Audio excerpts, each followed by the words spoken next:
5, like 8, maybe 5, maybe 9 max. Yeah.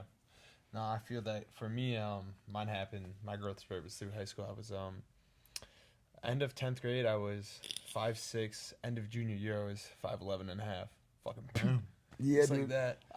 I fucking wish, man. I wish I had a fucking glow up in high school, bro. Like around girls and shit, bro. That'd be something nice. I grew up around nothing but fucking dicks, bro. I don't think I ever fucking had a growth spurt. Like, it was just like, I hit one height, and it was like, I was Yeah, stuck yeah, at that you height and all the Ben, way- bro. yeah. You and fucking Ben. Yeah. That's the two people, like, 7th I grade, will was say, 5 bro. foot. Yeah, The bro. two people I'd say, like, still fucking look the same as Stedman and Ben Rente. These bro. motherfuckers, they were just stuck.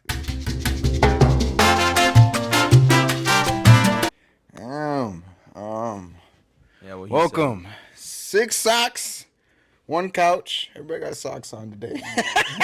Yeah. Oh, fuck, you know? Gotta have socks. Yeah, hell yeah, Oh, man. shit, Hell huh? yeah. You had somebody without socks? Nah, not yet, bro. That'd not be yet. wild. Yeah. Man, get your corn chips on ass out of here.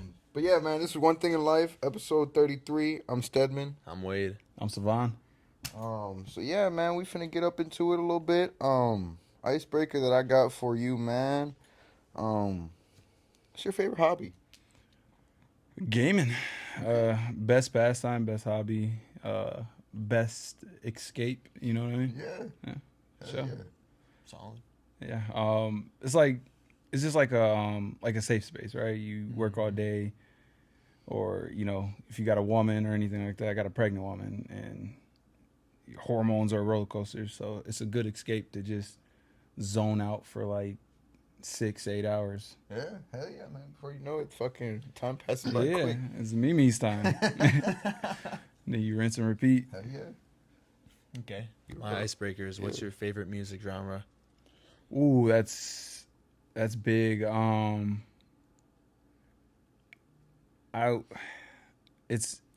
don't know. It's a lot. I listen to a lot of fucking music. I would say closest probably is gonna be alternative rap, maybe classic rap alternative.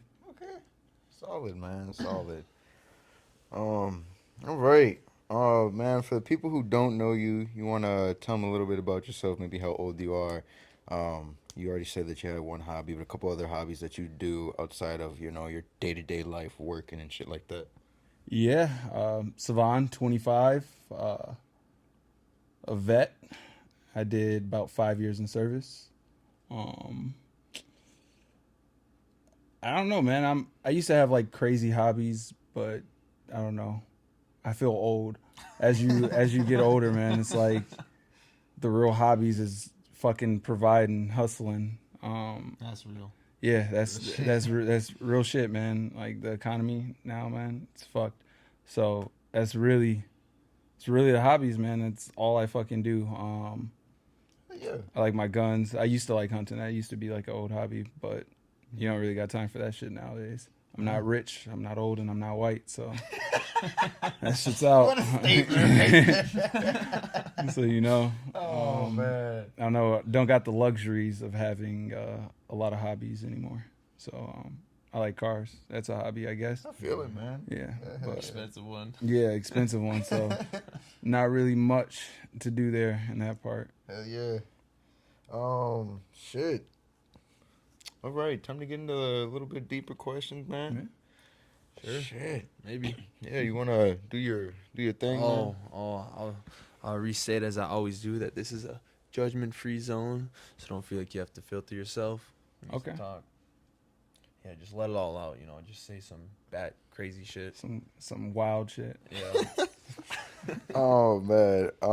What lessons can we learn from our past experience, and how can we apply them to create a better future? So I like to say there's like a old quote. I think it's Shang Tzu, and he says you can't create your future thinking on the past. But I will say That's solid. I will say though, lessons you learn from your past are the mistakes you make. You can't grow you can't learn. You damn shit can't do anything unless you make mistakes. Failing and mistakes like make everything for your future. So I take it day by day. Generally, like fucking everybody make mistakes. Like 2 days ago, right? I got a 12-week pregnant fiance, and I almost left her. Right, Yeah, man. over a Congratulations on small that. argument, but Well, it's like the slightest shit, but it's real, Yeah, hell And then yeah. like it took like a few hours to be like maybe I shouldn't have said some things, but Yeah. you learn from those small things. I think like that's like a day-to-day thing, if that's the answer to your question, like how to form your future from your past. And it's just being able to have the quiet space in your mind to think on all the mistakes and to learn from all of them. Solid, man. That's fucking solid. Oh shit. Yeah. What was the question again? Oh, Not gonna lie, shit. bro. You said that shit quick. You did. My bad. What lessons can you learn from your past experiences, and how can you apply them to create a better future? Okay. Let's see. A lesson I've learned from past experiences is to always trust. I apply that to my forward everyday future by always trusting people, right? A liar's gonna lie to you. A thief's gonna steal from you. Yeah. I just try to trust in everybody that I'm capable of reading. That's solid, man. Solid. What about you? God damn. I'm sorry, bro. His answers are solid as fuck. Hell yeah, bro. I'd say for me, it's like you said, mistakes in the past, there's no such thing as failing. There's only learning, right? So you got to make those mistakes to make a different judgment on how to go about a different situation later for future reference. So that's kind of how I look at the past is, what have I done wrong and how can I use that to better myself?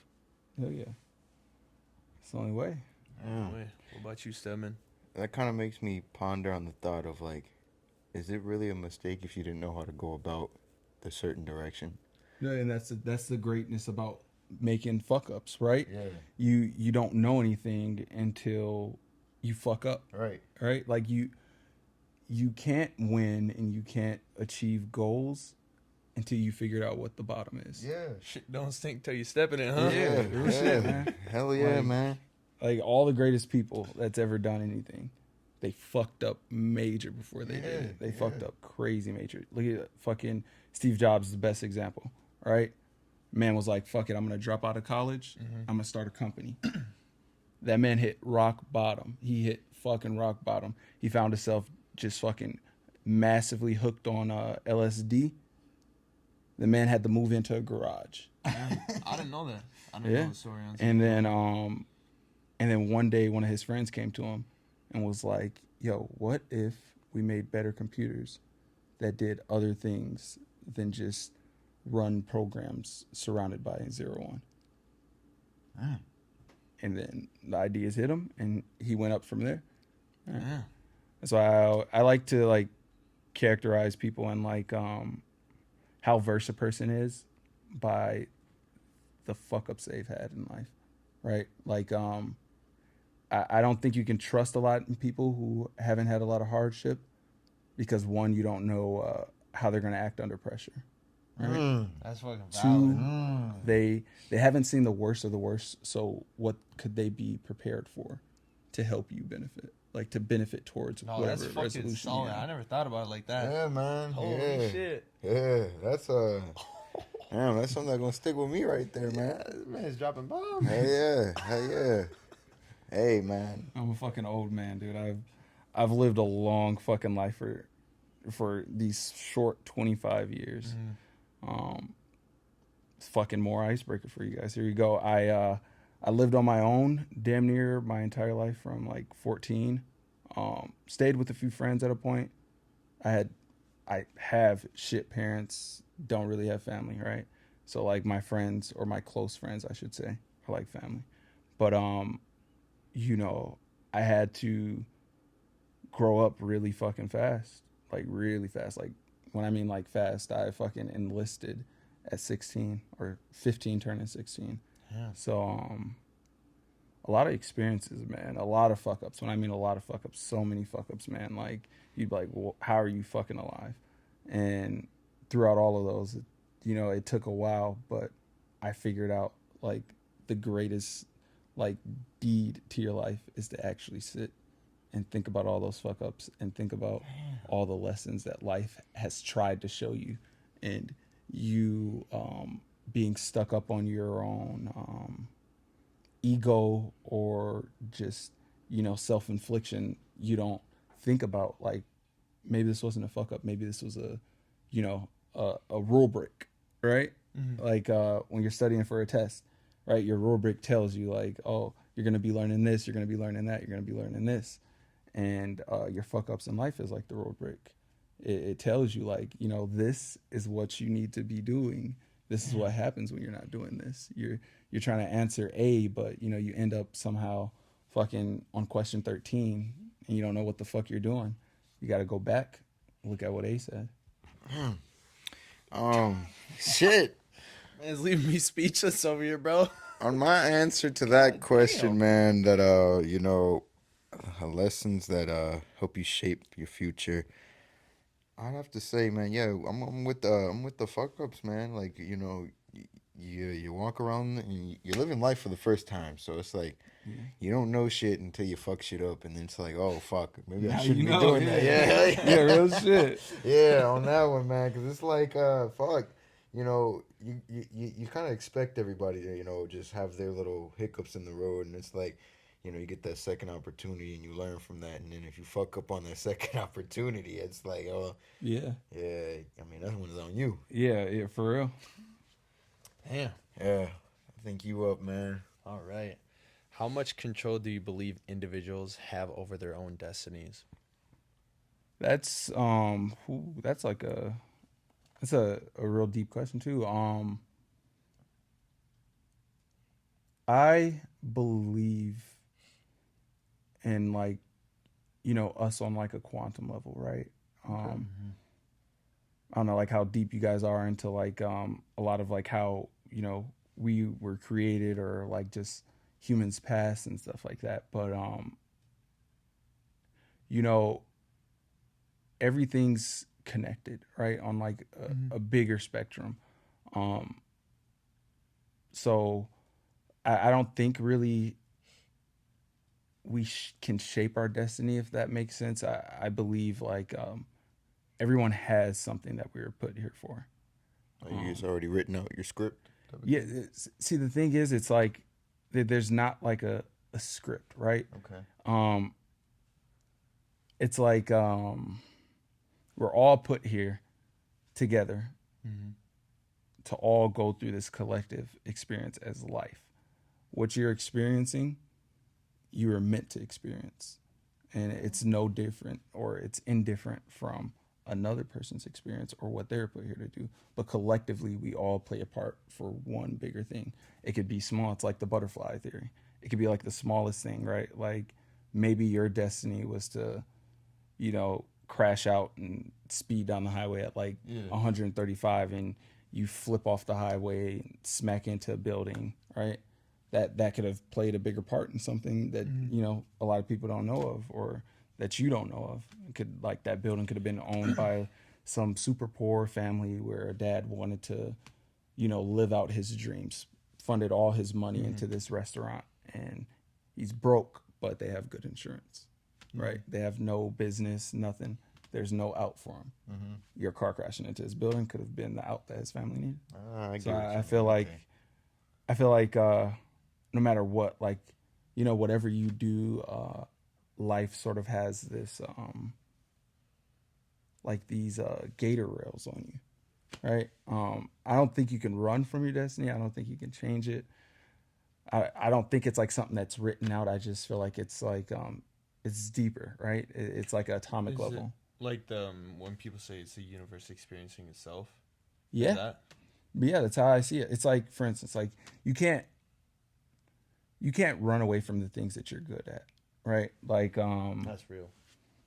Like I don't know, like if you've ever experienced it where like you try a whole bunch of different things in life, you keep trying different things, somehow you keep finding yourself back doing this one thing. Yep. And then a lot of people are like, damn, bro, you're really fucking good at that. And you're like, I fucking hate doing this. All right? Real. It's I swear, bro. Oh, shit. it's real, dude. Yeah. So I feel like it's like an atomic level. Like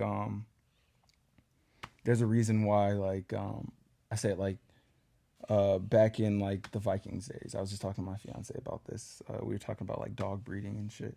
But like back in, you know, like the Romanian era even, like Spartans, right? They bred with certain people for certain reasons. It wasn't like, you know, highborn this, highborn that, right? They knew something, which was like Egyptians too. They knew something, which was like this person has outstanding feats with combat. This person has outstanding feats with fucking archaeology, right? They have a kid. No matter what that kid tries to do in life, no matter what he does, that kid's gonna inherit those. Like in the genetics, it's like it's our fucking bionomical code. It's like you know, the racist or fucking stereotype where it's like, you know, Asian people are just smart as fuck, right? No matter what. Like, you know, you have a kid who's never lived anywhere in China, but his parents are from Bengal, right? But because that's just something that's been in their family's tree lifeline of DNA, that kid's just gonna be a fucking genius or just naturally born smart, because that's like shit we carry. That's why they dog breed. That's why me and my fiance was talking about it. When they dog breed dogs, they don't just be like, oh, I'm gonna mix this pit bull with a Yorkshire because it's gonna look fucking cool and badass. It's gonna be a nice massive. No, they dog breed down to the fucking depths of it, right? When you like bring your dog to breed, they need, I think it's like minimum of like 25 different generations of history. You need a certificate on that. Damn. Yeah. That's crazy. And they see, like, it'll be like, it'll say what the dog was mixed with and it'll say what it did. And so when they breed that carries over. And so, you know, in layman's terms, I just think that everything comes down from the beginning, right? Like, you know, whoever your fucking great descendants were, right? Like that's just what your genetical fucking destiny is. Like, fun fact, you guys can look this up after this, or whoever's watching this, look this up. Most people that were caught or profiled by the FBI between the, I think it was 70s or maybe it was 60s to late 90s that were serial killers or sociopaths were all descendants of Genghis Khan. No shit. Isn't that crazy? That's fucked. I just like to say, take this moment, say shout out to our sponsor. It's not really our sponsor. Gonna hold this. On that note, it is also St. Patrick's Day this weekend, so you know you going out drinking, man. You know, be safe. Be safe.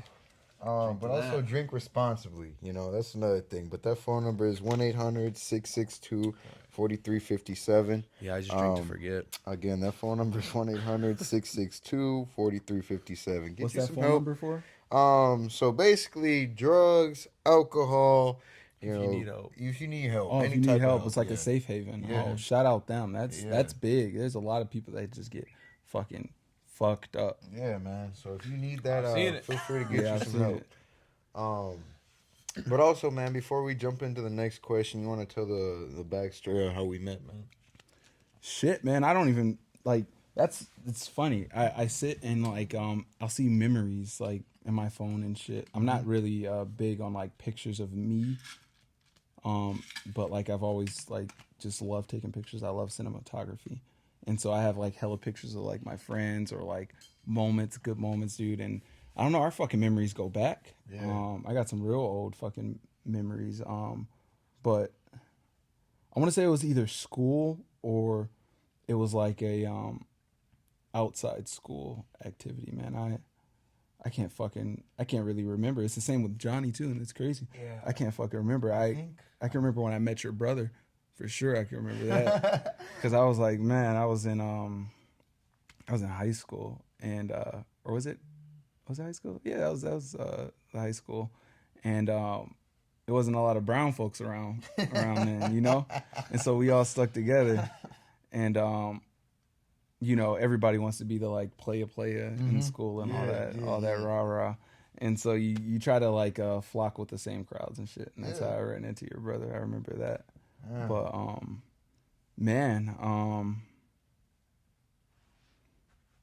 I want to say like possibly one of our first memories was either playing football or basketball. I can't remember I one think or it the was other. because we went to Manny and JoJo's. Yeah. I believe that's what it was. And then we went outside. Yeah. I think shot some hoops out there. Mhm. But I was ass. Yeah. Oh yeah. Oh yeah. Yeah. I don't really hoop, man. Yeah, Everything my yeah. folks I was say. what you called a fucking a NAF, non-athletic fuck. Yo, I had the weirdest fucking growth spurt like known to man, bro. I was always the shortest. When I was real young, I was a fucking like blueberry. I was just short and fat. But I feel that. but I had fucking gigantic hands and big Really? ass fucking feet. Yeah, dude. I was like 13 wearing size 13s, dude. Damn. And my glove size were already large, and now I'm just now I've grown into it, but man, it was fucking rough. Funny story. Was that I don't know if it was infantry or it could have been boot camp. It was one of the two. I like fully hit my like growth spurt for my legs, and I gained like some fucking inches, right? And I felt like you ever see a video of like deers when they're first born or horses? That's how my fucking legs were, bro. I was Really? so unbalanced. My legs were always fucking shaking and shit. Yeah, Damn. it was fucking weird, man. Holy shit. Yeah, so how tall were you, like, in high school? Yo, like under average. Michael, right? So our friend Michael, you know, he's not fucking tall, but a little bit under average height. But when we were younger, like me and Mike were the same height, and like we were fucking short. I have this real old picture. We were at some friend's house, or I can't remember. We were hanging out with some girls, right? We thinking we Mac daddies and shit, and I like looked back at the picture. I'm like, damn, bro, we were just fucking popped. But we're just like these small ass fucking itty bitty ass kids, dude. I had to be like in high school, like 5, like 8, maybe 5, maybe 9 max. Yeah. No, I feel that for me, mine happened. My growth spurt was through high school. I was end of 10th grade. I was 5'6". End of junior year, I was 5'11 and a half. Fucking Yeah, just dude. like that. I fucking wish, man. I wish I had a fucking glow up in high school, bro. Like around girls and shit, bro. That'd be something nice. I grew up around nothing but fucking dicks, bro. I don't think I ever fucking had a growth spurt. Like, it was just like, I hit one height, and it was like... I Yeah, stuck yeah, at that you height in all the Ben, way, bro. yeah. You in fucking Ben. Yeah. That's the two people, like, 7th I grade, will was say, 5 bro. foot. Yeah, The two bro. people I'd say, like, still fucking look the same as Stedman and Ben Rente. These bro. motherfuckers, they were just stuck. That's it, bro. Yeah, That's like, it. that was it for me. Like, That I was hit that it. 5'10", and I You was will like... always know who Stedman is. You know how some people grow and they change maybe Oh, a yeah. little bit, Yeah. and you gotta like it takes a few to catch them, but not Stedman. Nah. Yeah, you always recognize this man from like fucking from 8th grade, man. Oh, Same man. person. Yeah, man. I hadn't changed a bit, man. Ain't no fucking way. Oh. That's funny. Damn, man. Question that I've got. What does it mean to live the life of integrity? Man, I'm big on principles. Hell yeah, I'm huge on that shit. Like small day-to-day things. Fucking yo, I stopped playing a game with Cardenas yesterday, bro, for like 4 hours just off of a small principle. I'm like, bro, we're playing Siege, and this one fucker's like looking at me like he's trying to kill me. And I'm like, yo, I'm finna fucking dome this dude if he shoots at me. He shoots at me. I dome him. I knock him, right? He gets up, and I see him chasing after me. I'm like, Cardenas, smoke this motherfucker. He doesn't. Dude kills me. The next round, I'm like, bro, you better smoke this motherfucker. I see him and his other fucking friend just looking at me through the walls. I see their outlines. and Cardenas is standing right behind him. I'm like, dome him, bro. Like, I'm counting it down because I'm like, I know he's gonna try this shit, bro. Right. The moment I stop moving, he doesn't do it, and I'm like, all right, fuck you. I just leave, bro. I left chat party, everything. Like, fuck you. But like, I live that shit. Like, I live that shit day to day though. Like, I feel like, integrity on a minuscule scale, like just with to yourself, is like the greatest thing, because that's something everybody slips on day to day. Like you're fucking fake if you think that like you don't break your own integral rules. Like it's like just holding yourself accountable, man. Yeah. Like that's a big thing, whether it's like something real or it's just something small, like you being like, yo, I'm not gonna eat this today. I'm not eating fats today or some shit like that. And then you be like, fuck it, bro. You see that fucking honey bun and you smack down on it. Yeah, who do something like that, Simmons?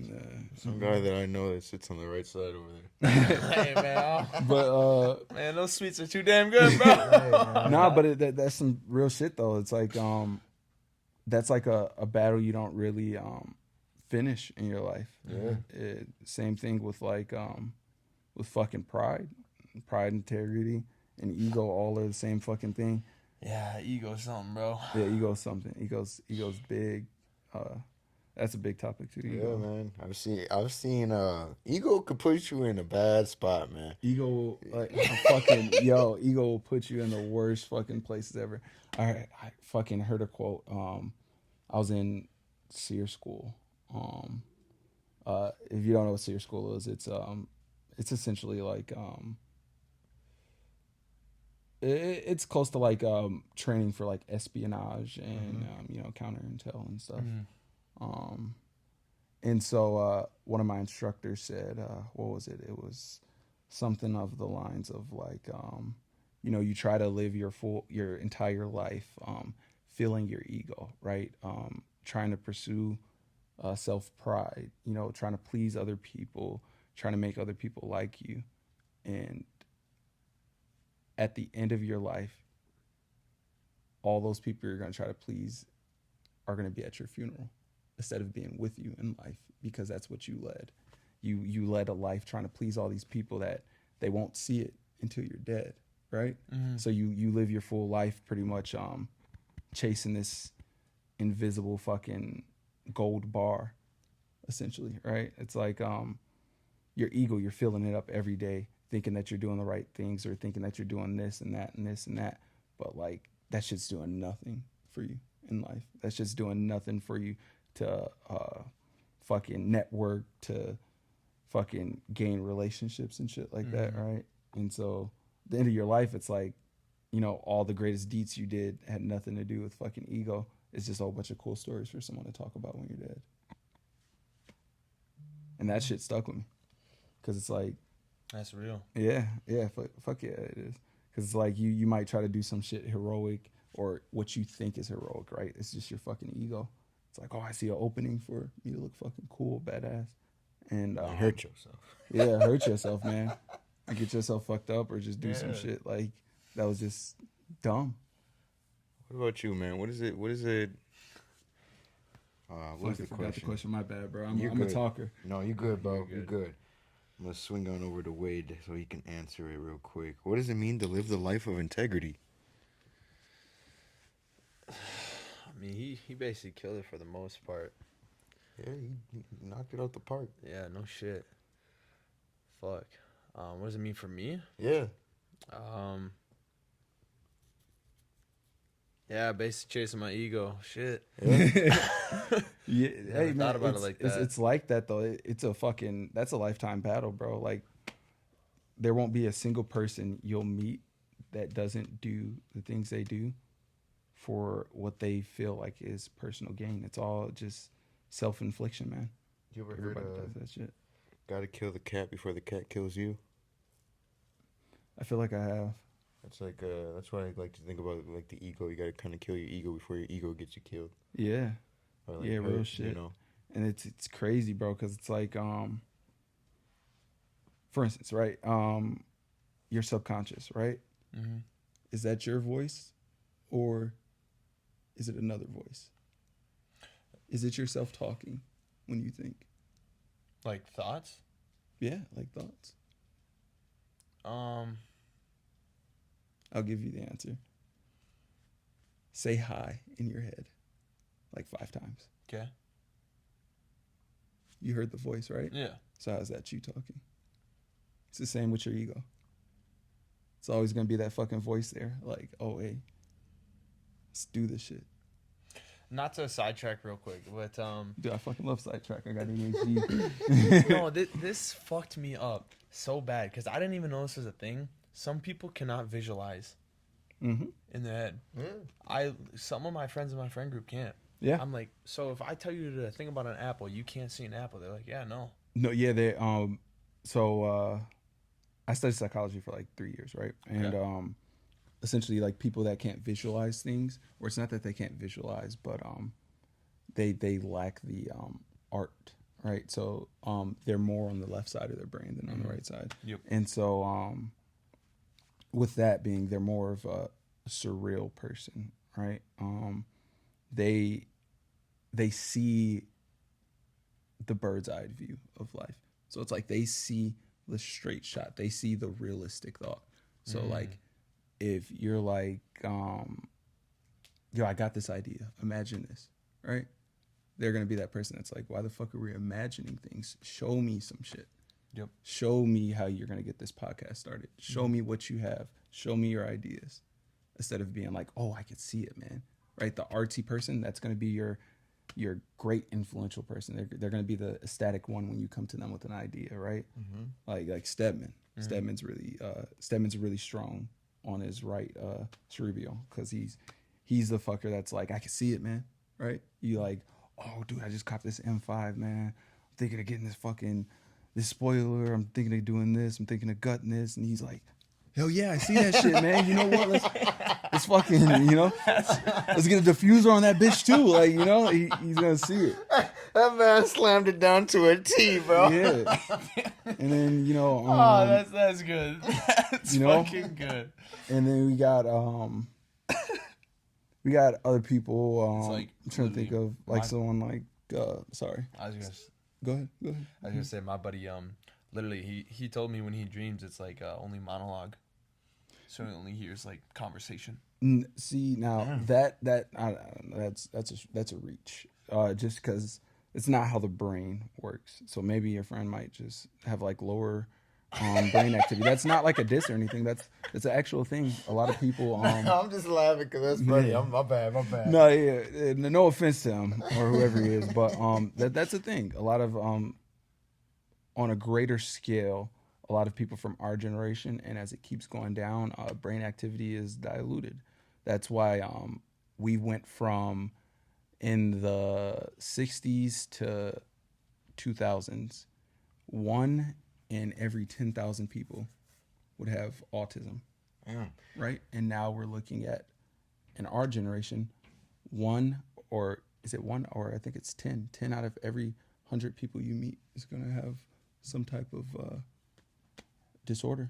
I don't mean to like stray away from the topic right now, but you said something earlier that kind of like piqued my interest, man. You were talking about I think you said something about consciousness or like something to do with Your subconscious. your subconscious. Do you believe that people have like a good and an evil subconscious? Like when you go to sleep and you have a dream of yourself that you did something that was really evil, but you're like, oh, I would never do that. So, dreams are really helpful for everybody. Dreams are pretty much like your brain fact checking for you, right? Or your brain reviewing your test scores. And so, you might have a dream of you doing something bad, but really, that could translate to your brain telling you, like, I got to give an example. Okay, you have a dream of you killing your younger brother, right? Or you holding like your young brother's dead body, and there's a bloody knife on the floor next to you. You wake up confused, like, why the fuck did I have this nightmare? Like, am I like fucking going crazy or some shit? But that just translates to your brain telling you that it feels like you have strayed away from I want to say not relationships, but just like relationships, whether it's like intimate or just like friends, right? In your brain's telling you like, I feel like we're wronging somebody, or your brain is stuck on a mistake you've made Damn, when it comes to bro, that. you made me And think of a so specific dream. yeah, yeah, no, I could fucking help you. I'll translate that shit if you want. Man, I But had a wild ass dream, man. yeah, I'm not going to disclose everything that happened in that dream, but essentially, man, it was like I'm sitting in a movie. I'm gonna give you this yeah, perception. How do you sit in a movie? So no, it's like so the thing is playing out, and there's me, but I can see myself, sitting here, and and myself is on that screen, right? And whatever is going on, that thing that had transpired, it ends up with myself on that screen looking back at me throughout, like sitting right here. yeah. And I'm like, what the fuck, man? Like, it's a mirror. Self-reflection. Like, Yeah. yeah. So But it was the bad conception of me that was in that, you yeah. know. So that's huh. Okay. So without too much details, right? You keep it really vague. Yeah. Um, was another person in the dream? Okay. Yeah. So well, I was gonna ask first. You looking at your bad self, was it something that you did to harm another person? Yep. Okay. Was it killing them? Essentially, yeah. Essentially, okay. Yeah. We'll go with that. And then the other person that you killed, were they a family, a friend, or what was a loved one in the dream? Now, I say was- this as what you perceived in your dream, not as what the face you seen, because what the brain does is, and this is why I was saying it just doesn't seem real when you said your friend sees monologue. What your brain does is it will generate just faces you see, right? Well, I Throughout didn't time. mean like necessarily he sees my line, but like he Well, only hears it. Well, no, So, that's like, that's what I'm saying. Like Yeah. your brain, it like even if like you don't have any existential life crises going Okay. on or anything like that, you're just living a good life, right? You're happy all the time. Like your brain's still gonna just simulate, right? It's your brain is like pretty much unloading data, Yeah. right? And so you're gonna have a dream. It's gonna form just like a lot of fucking different type of scenarios, but it's gonna be different faces. All these faces you've seen, man. Like fucking a commercial, you could have seen one person once. You could see a picture of somebody on an ad or some shit. They're gonna be in your dream. Yep. You're gonna be like, who the fuck was this person, and why were we fucking in a relationship? Like what? Yeah.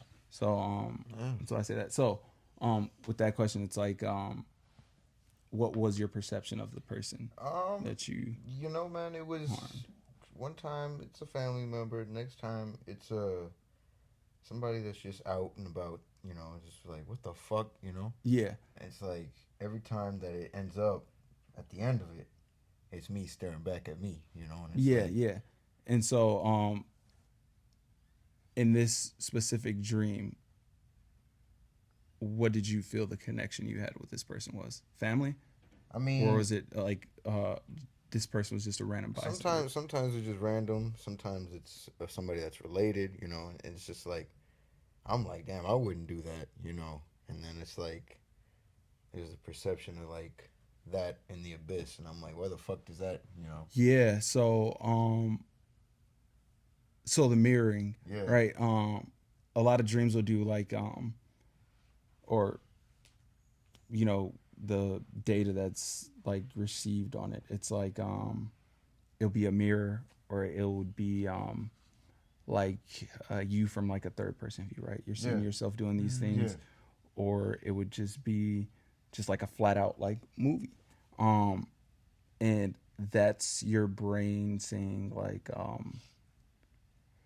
depending on the situation, your brain's trying to tell you whether it's like a reaffirmation, or it's like this case scenario is wrong. So from my perception, in your instance, your brain or your subconscious, right? Because that's what your brain is. it believes that this person has wronged you, and um what happens is, in a lot of cases, is like so I'll finish explaining this because ADHD will just keep tracking. No, go So ahead. your brain thinks this person wronged you, and in most case scenarios this person has, and you are a forgiving person, so you forgived it, right? Now I'll move on to the explanation of what happens is we go like our daily lives doing certain things, doesn't matter what it is. um let's say one day Stedman eats your bag of chips, but they were He your would do favorite that. chips. They're your favorite chips, and He they're would like do that. there's some shit you ordered, like some exotic shit that you'll never get I only again. get exotic chips, man. That's me. And so you'll never see these chips again, right? You're pissed about it, but you're like, fuck it. All right. If it was like a big deal, or if it was just something like on principles or morals, if you're really big on those, you'd have a dream close to what Stedman's had, where it's your brain conflicts with the situation because your brain knows what it feels. But we as humans, we try to live in a societal standard. So we naturally feel, or we're influenced that we should naturally feel that it's right to forgive this person, whether it's on a small level or it's something big. But we feel as if, would I be the fucked up person to drop like this relationship or drop this friendship for this one thing, whether it's small or big? And you have this dream because your brain's telling you you're a fucked up person for not doing that. Yeah. This is hurting me. That's what your brain's telling you. Your brain's in a conflict. It's your brain, when you have a reoccurring dream, it's your brain stuck. Your brain's like, I can't move past this. And so it's your brain screaming for help. We have to resolve this. Whether that's getting closure on something or just talking to a person about something, letting yourself be heard sometimes is good enough. But that's essentially like in vague, whatever this person might have done. Man, crazy. You man. know, your brain's stuck on that, Yeah. and it if you just wants don't resolution. dream much? You don't dream much, then there's a few things. It could be an imbalance in chemicals. It could just be due to high stress and high work volume. Um, it's a really big parabellum when it comes to not dreaming and dreaming too much, and so it's a lot of stuff that really plays a part. We'd have to get into like a deeper personal talk, and you don't want to do that obviously on here about your Let's do it personal right day-to-day now. life. I'm just kidding. Yeah, go ahead. Right. Yeah. Well, yeah, man. That just reminds me because like I seen some shit that like they were like say a serial killer dies and then scientists would take the brain to see if that person was like genuinely really evil, and they would like do testings on the brain in certain areas. They would get Yeah. the science behind it back and be like, yeah, this man was a psychopath in this area, or this man didn't have any compassion for human life or whatever. Yeah. Stuff like that. I'm a real firm believer in. I'm not really like a surreal person where I have to only see the facts, but I'm a firm believer, especially when it comes to like big stuff. Um, I actually have to see real still data behind this, because it's like cases like what he's talking about. Um, there's nothing, or to the best of my knowledge, there's nothing you could learn from a inactive brain, right? Um, Most things when it comes down to like a neuron level, are things that you run tests on a person, right? Like I would ask you a simulation of questions. I would show you a whole bunch of pictures. I would repeat phrases to you to figure out your body language or the small ticks that your eyes do to figure out certain things about you. But you can't like essentially just take a brain and be like I see here, his fucking uh cerebral cortex was like slightly damaged. This means this person was a sociopath. Um, I can't believe in like stats like that. Because it's like in all actuality, um, everyone has a a little Satanism in them, right? Like everyone has a little Evil. dark side. Yeah. Well, I would say evil per se. Evil's a weird take for me because like what makes Satanism. evil? Well, no, not Satanism. Oh, okay. Satanism. It's Oh, like satanism. Okay, yeah. okay. So it's like the people who sort of embrace it, and we like delve a little deep into like dark psychology because there's like 7 different categories you can go into, but it psychopaths and sociopaths are people that sort of lack certain things or they had bad childhoods and stuff that led up to them just pretty much going off of edge, going manic and stuff. And that's data I'll believe in, right? Like a person being like Jeffrey Dahmer, for instance, right? They didn't have to fucking do a lot of analytics and stuff like that. It just took one pediatric fucking uh, psychologist to be like, all right, this guy is a damaged child. And it's that simple. Like you can't really go past that when it comes to stuff like that. I don't know. I'm not really a big believer in like big like the government being like, oh, this is why this happened, just because time always tells. Like big things that get a lot of coverage, time to time, whatever outlet that's providing details will always provide a detail that's not a safe haven, but more of a scapegoat for people to be like, this makes sense. We're done with it. Ocean Gate. Yeah.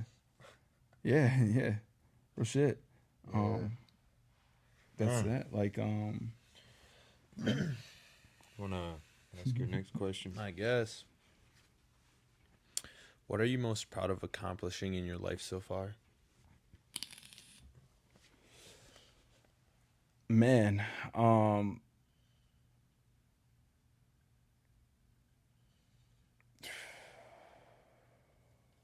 like, I don't know. That's a deep question. I got good questions, man. Shit, put me on spot. I would say, honestly, like, I can give you a few answers. I give you a real personal answer, which is Yeah, let's feeling, get that one. Yeah. feeling vulnerable, Okay. right?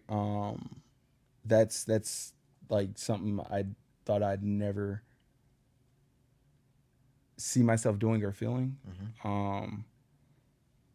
I don't know. Life is might be a bad take for a lot of people, but life seems really easy for me, right? Like my whole life seemed really easy. But also at the same time, I've had a lot of trauma in my life to where there's just certain there's there's just like a certain sort of like method I've like came along and grown with, which is you know how I sort of pursue a lot of things in life. And for the longest, like fucking forever, I always been the type of person where it's like, the sort of like, live in the moment, right? Type of person where it's like, you don't ever like delve your feelings into anything you do. You sort of look at everything like a robot, right? Like statistically, like it's legit how I've lived my life up until like 14 months ago, right? Like statistically, this is probably going to be an outcome of this. You see something, and you're like, statistics drop. I'm looking at like 12% now. It's like, for instance, a relationship, right? A lot of relationships I'd look at, I take past experiences and I take information I know. I've been in a lot of relationships, so it's a vast fucking archive in my brain. But I'd see something happening somewhere amongst the lines, and I'd be like, I see this outcome, Mm-hmm. and I I get that. and I'm just like disassociated with it entirely from that moment. Like what I mean, like anybody in my life that's like close, Damn. you could ask them like, yo, 2 years ago, maybe a year and a half ago, um, it was something small, really small, minuscule, but it took that much for me to see that one of my parents didn't change, and like that, I told my parent directly in the eyes, "You're dead to me. You've lost a son." Dropped them, never talked to them again. And shit like that happens a lot in life. So, that was me just, I guess, essentially protecting the real me, right? Never being vulnerable, keeping your tough skin up. And, life does crazy shit and has different ways of helping you grow. And Damn. I'm now engaged and having a child, and it's like, I can't be immature anymore, right? I can't be like this person that's like, fuck it, right? That's what I like literally had to like sit and say to myself the other day when I was gonna leave my fiance. I was like, I can't be this immature person that just is like, fuck it on the moments of, you know, something that I don't like, just be like, fuck it, I'm disassociating. This shit's dead to me. It's done, right? I gotta fucking grow up and learn all aspects of being fucking flesh and bone, and that's you know learning how to be feminine in nature. Damn. It's like Fucking bird around here, man. yeah, my phone, dude, that's my messages. You're good, man. You're good. So it's like I see it like this. I don't want to sound like what is it, like an Andrew Tate take, right? But it's like humans, we are, delved for certain paths, and it's men and women, right? So you have human sex. That's what I call it. It's male sex, female sex, right?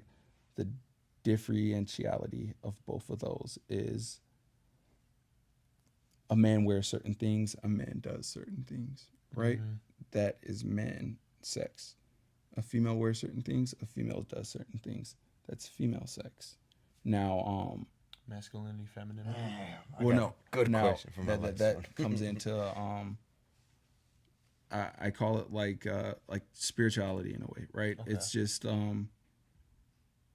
like tapping into like your masculine nature, and those are the different delves. It's sex and spirituality.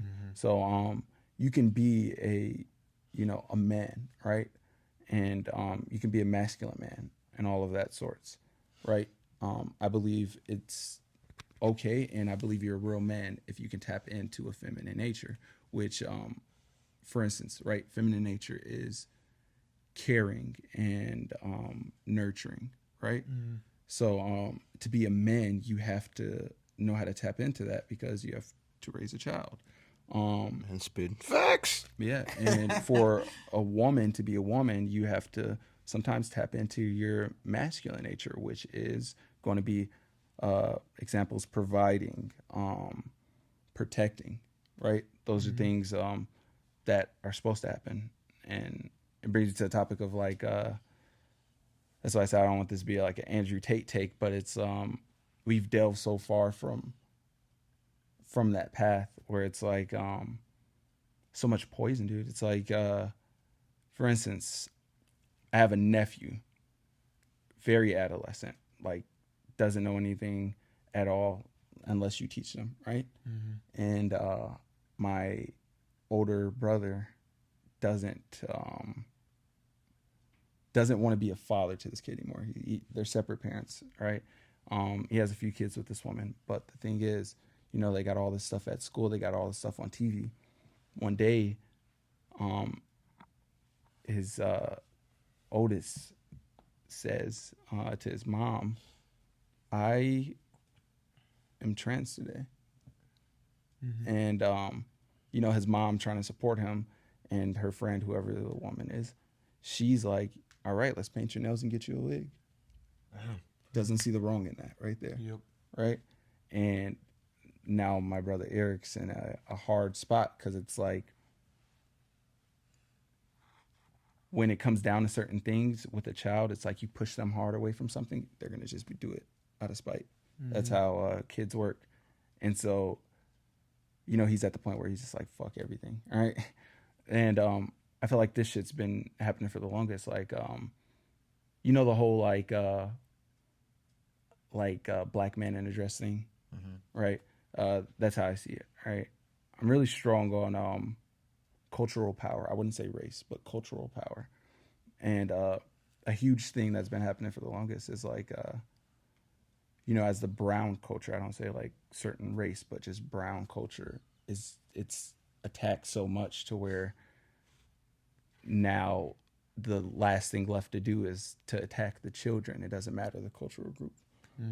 So you start with in the 80s and 90s, taking every famous black male actor and every famous entertainer, like music industry or whatever, and you make them start painting their nails. You have them in dresses, put them in wigs and stuff like that. Now this is confusing the brown culture, black culture, right? Now kids are real confused, and then that's when the sprout of, a huge jump, I would say. It's hard to explain it because it's not a lot of data beforehand, but in the 90s, there was a huge jump in gay black people. What does that derive from? Rodney, Martin Lawrence, Jamie Foxx, keep going, right? But you see a huge popularity and, the joke that they portray in a lot of these things, or, it's cool to do this. And then you have a lot of people who just could be actually dumb, like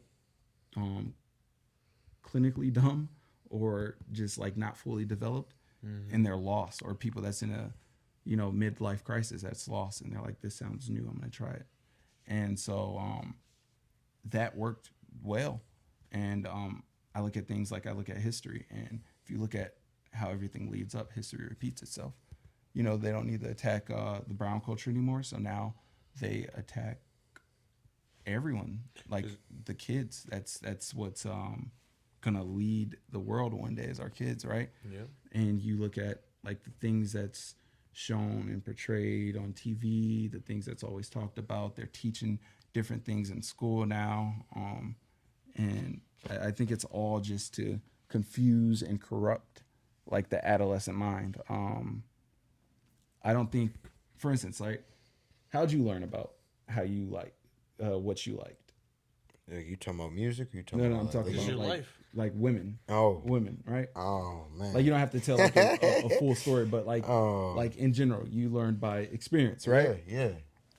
You didn't one day see something on TV and it was like, do you feel sad? Do you feel unaccepted? Maybe you're heterosexual and you're like, oh, I'm sad, I'm unaccepted. I like women, right? There was nothing like that for us as kids. Yeah. We fucking, you go out there, you fucking do whatever you do. I'm not saying being gay is wrong. I'm not saying being trans is wrong. Nothing like that. I'm saying the motives of pushing it, because it's like you figure out what you are by experience in life. Kids don't have the experience for you to tell a child, an adolescent, you're this. And that's the shit they're doing in school now, and it's crazy to me. That shit is crazy to me. Video games like COD does that shit. Apex does that shit. And it's like, kids will always, every generation, a child will always be more into entertainment or social media more than the older generation. So we lack to see these things. I was visiting my niece 2 months ago, and there was like Teen Titans Go on the TV and shit like that, right? And I walk in, and my niece is a girl, so it's like not a big deal, but I was just like, it's fucking crazy. This shit's on TV, right? And So it was Cartoon Network that made me like Goth Girls. God damn it, I knew it. well, that's actually a real thing. That's a real thing. I was talking to my fiance about this. It's funny, but fucking Teen Titans Go, right? I think it was Robin, or no, it was fucking Beast Boy, right? He's like, what does he say? He's like, Raven won't date me. Fine, I'll just date men then. Puts on a wig, and then he walks out the house in a dress, and the dress has like these big rumptious booty cheeks on it. And I'm like, this is fucking crazy. That is. Fucking my Teen Titans didn't have that shit. My Teen Titans had fucking Robin being all depressed but still trying to chase after Starfire every fucking episode. Yeah. We didn't have Robin being like, fuck it, man, I'm gonna go suck a dick. Let's go suck a dick, guys. Come on. Oh. It's what the world's fucking come to, though. It's like... Yeah. Oh, man. Damn, sorry, I get off topic. You good, man. My last question that I've got, this is my last one, and then if you want to ask one more, and then we'll get into our last little part. I know what you're at. What role does vulnerability play in experiencing and expressing love? Whoa. We're just talking about that. I feel like until you're vulnerable, you don't truly understand the feelings you feel, right? Because it's like being vulnerable is in so many different ways articulated, right? Like it could be for you, right? Mm-hmm. It could be letting the next woman you get in a relationship with, or whoever you're in a relationship with, be like, yeah, fuck it, come on, you can work on my car with me. You know? Yeah. Right? Letting her fucking take off your exhaust or change your oil or some shit. That's vulnerability, because you're like, this is my baby. I'd never let nobody touch this fucking car. Right? Or it could just be like you're having a fucking shit day, right? And you're vulnerable enough to tell her, whether it's something stupid, something embarrassing, this is happening. And so, I think that's really like how you know you're in love, is when you can do these things, when you can be vulnerable, right? Like, I have PTSD, right? And I've ever only been vulnerable to certain few people in my life with it. Some people just was there when I've had an episode. Or it's just been some people I was just really close with, where, I just was having a overwhelming feeling. And, I just fucking break down or some shit, right? Like, and so, the woman I'm with, right? It feels natural to be vulnerable, right? It feels natural to, like, talk to her and just be like, I just don't feel it today, right? Like, it sounds stupid, but like, I just feel like I just have this like immense feeling of want to cry right now. And she being like, I understand, baby. Sit down, I'll fucking make you some food or some shit, right? That's like knowing, like, it's a solid ass woman right there. Yeah, but like, it takes like a certain thing in you to be like, this is natural, to feel vulnerable, right? And even like out of a relationship, Marquise, like my closest friend, my brother, right? Shout out Queso. Yeah, shout out Queso. There's a moment I used to have a house on Portland Avenue. We called it the mayor's house, because we were a block away from the governor. It's this big, huge mini mansion. We threw hella parties and shit like that. I got out the Corps, and that was like the first thing I did. I was like, dude, I need to live the life of a fucking teenager, because I didn't have that. And I had a fucking real bad episode, like horrible. It was something from like my second appointment, but I was like, I was fucked up, bro. I was just like mentally just not okay, like in so many different aspects, right? And he like seen it, because it just happened so abruptly. I was having a good time, dude, like fucking phenomenal time. Like, life was great, all right? Women, You know, I was making hella money. Like, what more could a person ask for? And I'm like, we're in the middle of having like this party and shit. I'm having a good time. I'm like, fuck it, I'm gonna drink. Going to the kitchen to get a drink and just like that, bro. Right? I'm in the middle of somewhere. And I'm doing something, and I'm seeing shit happen, and I'm just fucking breaking down.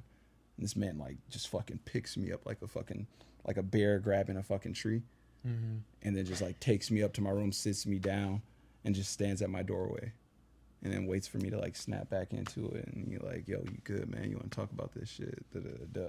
Right? That's real, right? That's a person I feel comfortable with being vulnerable with in any point in my life, and that's what, you know.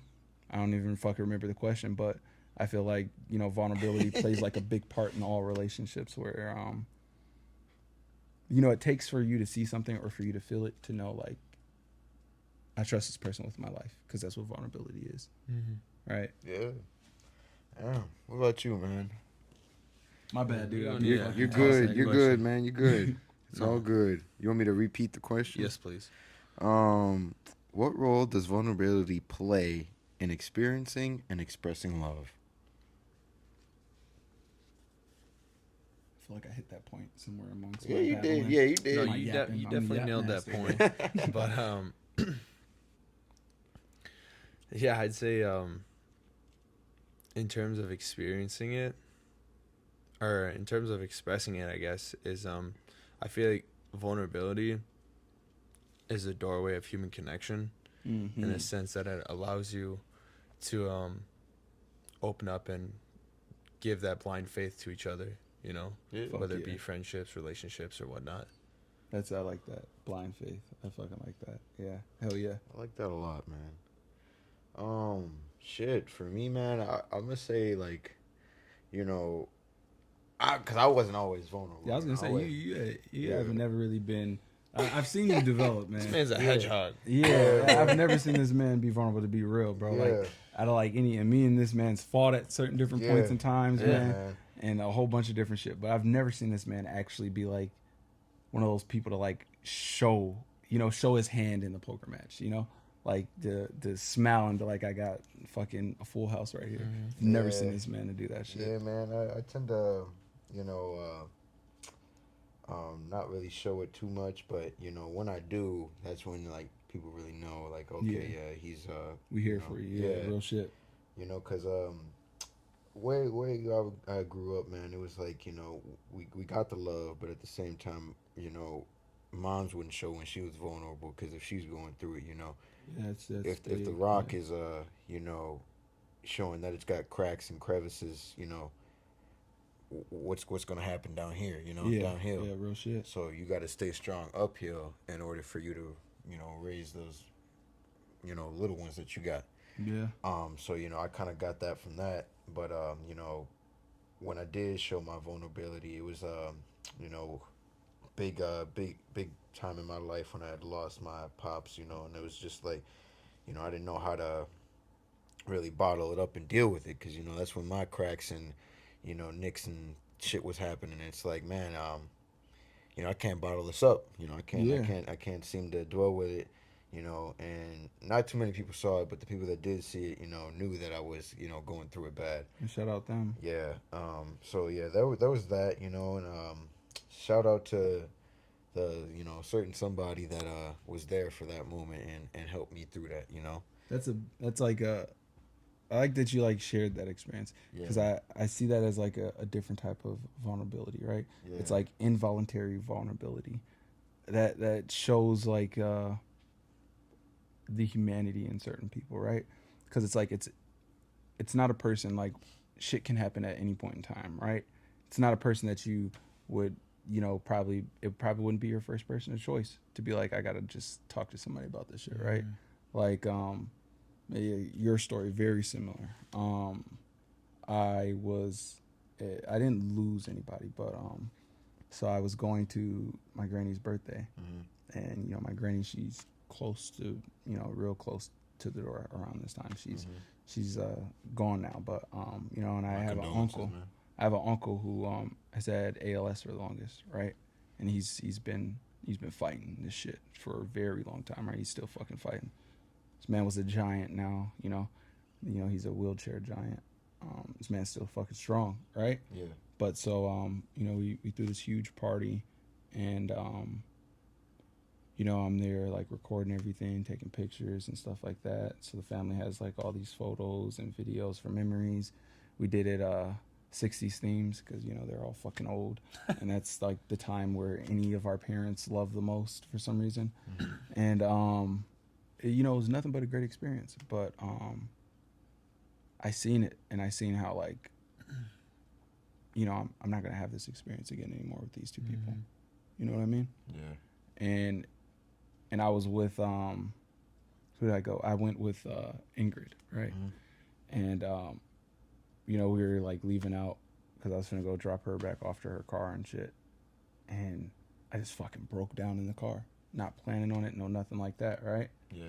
And it just shows like the humanity in a person, like this person and be like, like I'm here for you, right? It's all good. It's gonna be all right. To just listen to you, maybe talk about it or some shit like that. Yeah. And it's just like you can't control these things when it happens, but it's like these things that happen, like sort of leaves this sense of faith or sense of hope that like maybe I do have good people around me. Yeah, man, that vulnerability is a fucking tough That shit's battle, man. Yeah. It is. Good fucking question there, bud. Yeah. That's a great question. Fuck. All right, man. You're gonna hit us with your last one, and then we're gonna get on to the last little part of our. Yeah. Can you share a belief or value that you hold deeply and what led you to adopt it? We'll go with belief, right? Yeah, we'll go with belief. Alchemy, right? You've heard the term alchemy, right? It's just pretty much a study of knowledge. I adopted this belief after, like a little bit after I got out the Corps. While I was in the Corps, I sort of like seek through like all these different religions because I was like, am I Christian? Am I Catholic? What am I?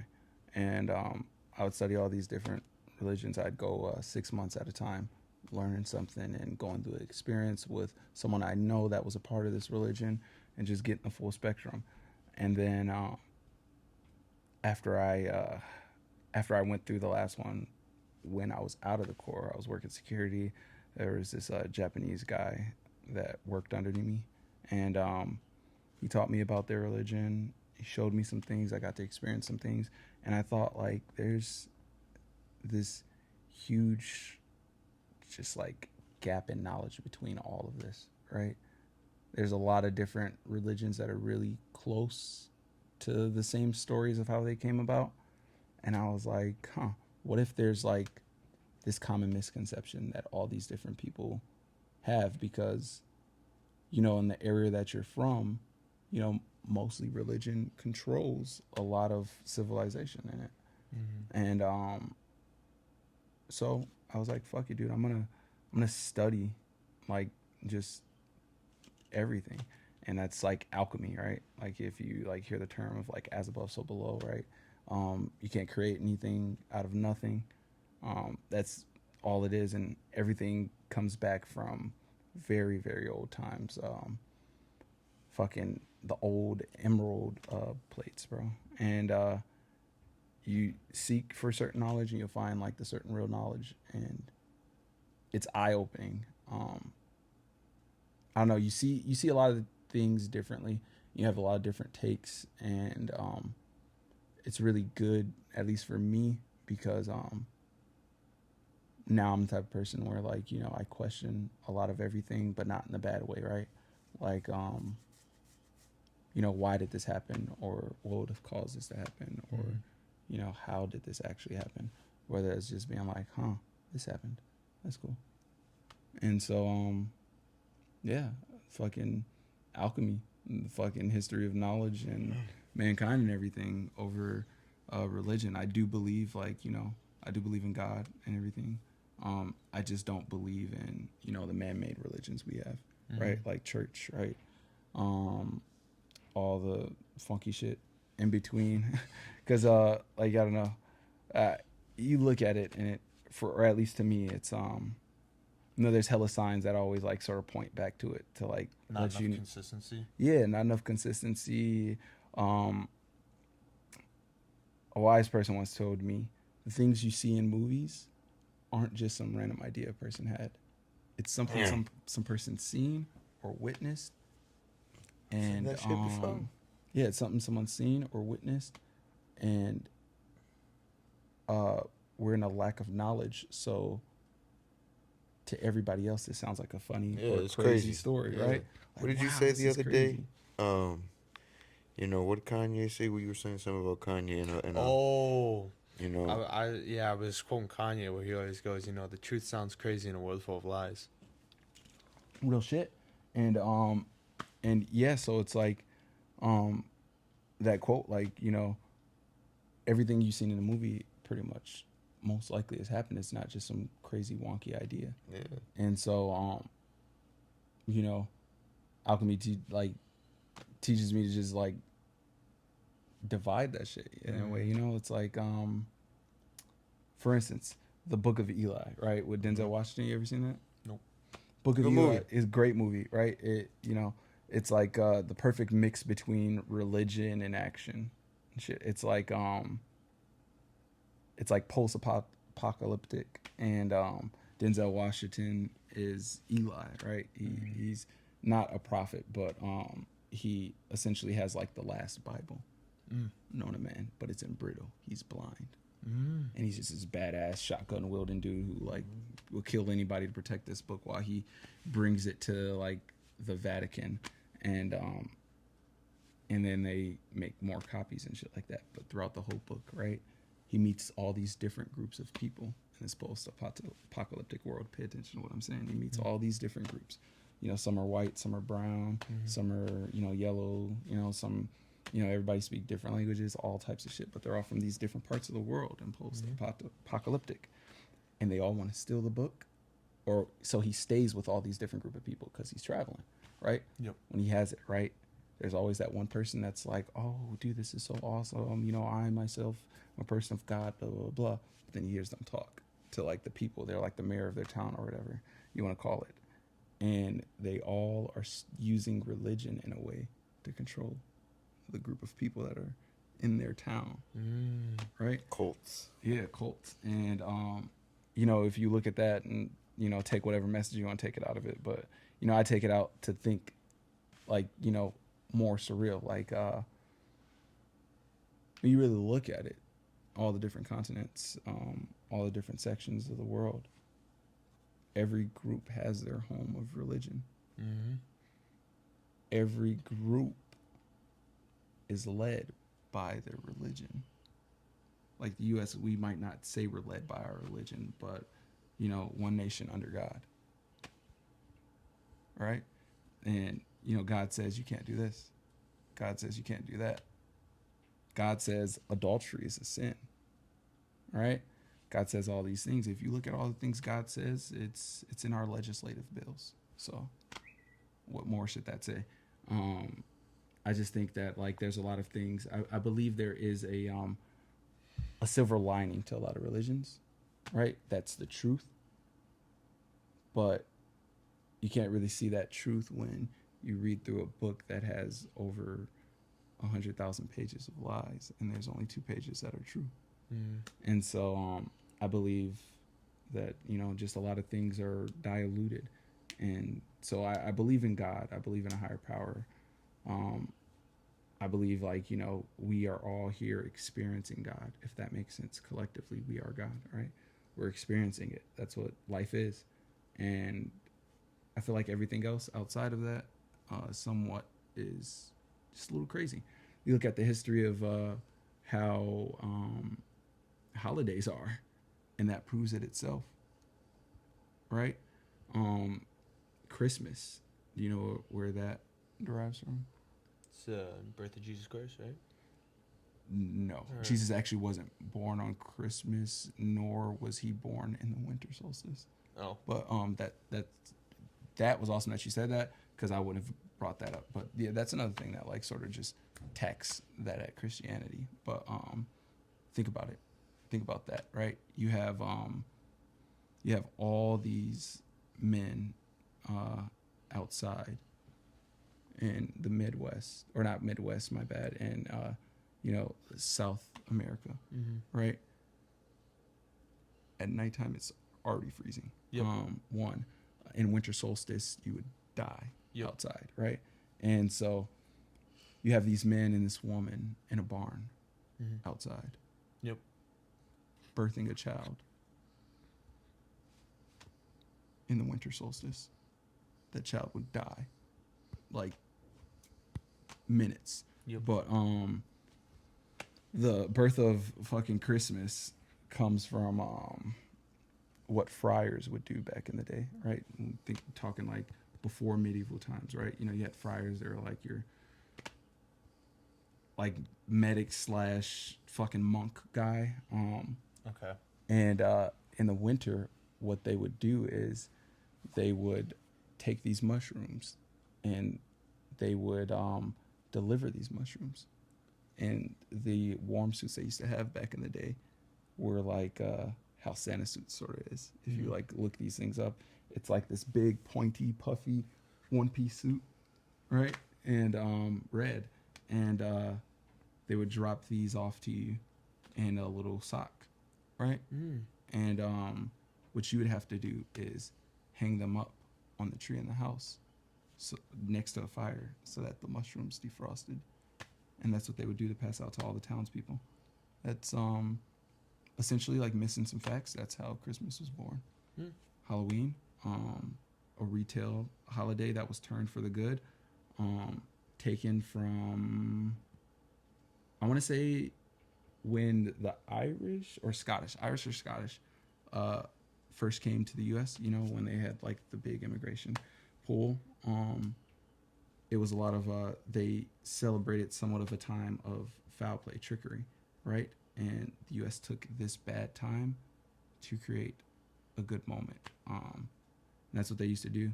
They essentially, any point in history, something either bad happens or just something happens where it's significant, and they integrate it into a holiday, like carving jack-o'-lanterns, right? You know what that derives from? Nope. One of the most sinister things that's ever happened in the United States of America.